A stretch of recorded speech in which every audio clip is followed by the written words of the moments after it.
The Canadian Diabetes Expo was held this Sunday, November 20th, in Bingaman's Conference Centre in Kitchener.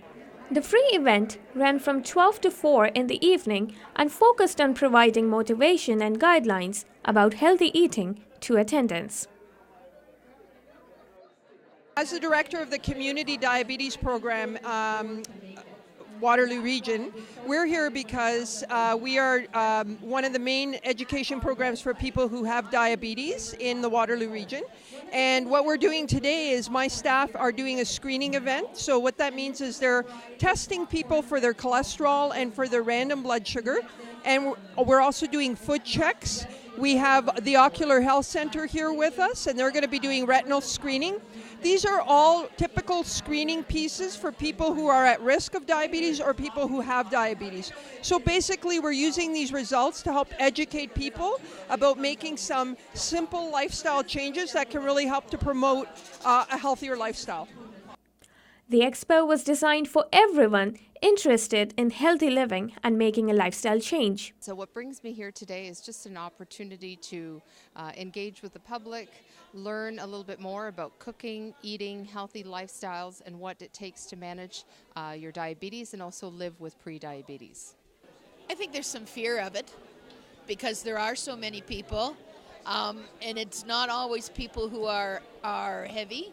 It can be somebody who is slim, who's done everything right, and have no signs of it in their family.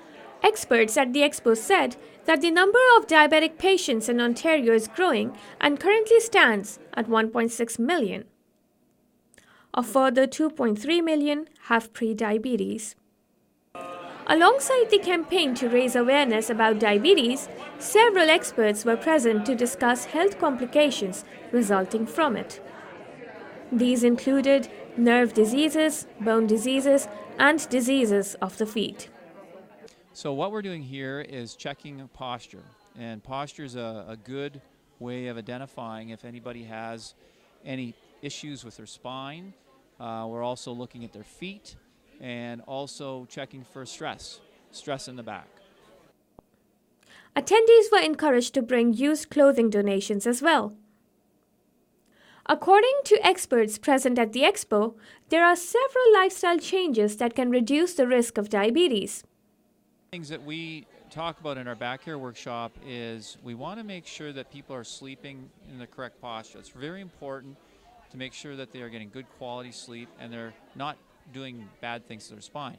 So we encourage people to sleep on their side or their back.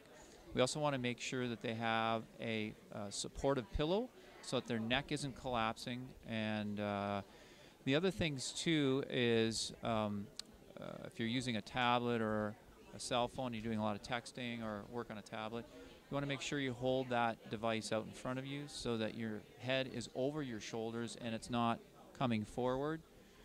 Some of the other things are important lifting techniques. So I think it's a couple of things. One would be adopting a healthy eating lifestyle. So watching portion sizes, watching your carbohydrate or refined sugar intake, watching your proteins, that they're healthier sources of protein. But ultimately portion control would probably be the number one thing, and looking at how do we achieve that.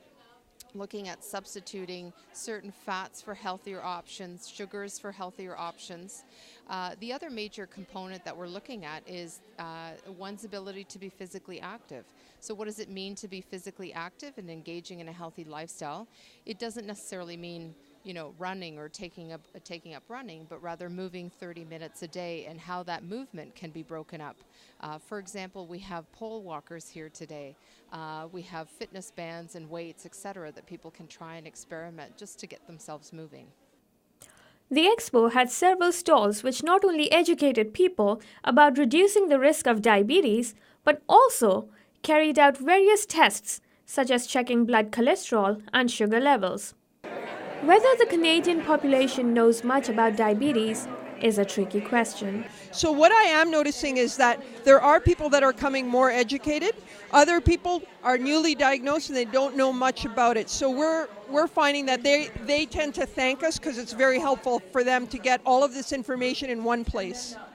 All in all, the expo aimed at addressing all sides of the disease that's growing rapidly in Canada. For Spoke Online, I'm Shafag Pervez.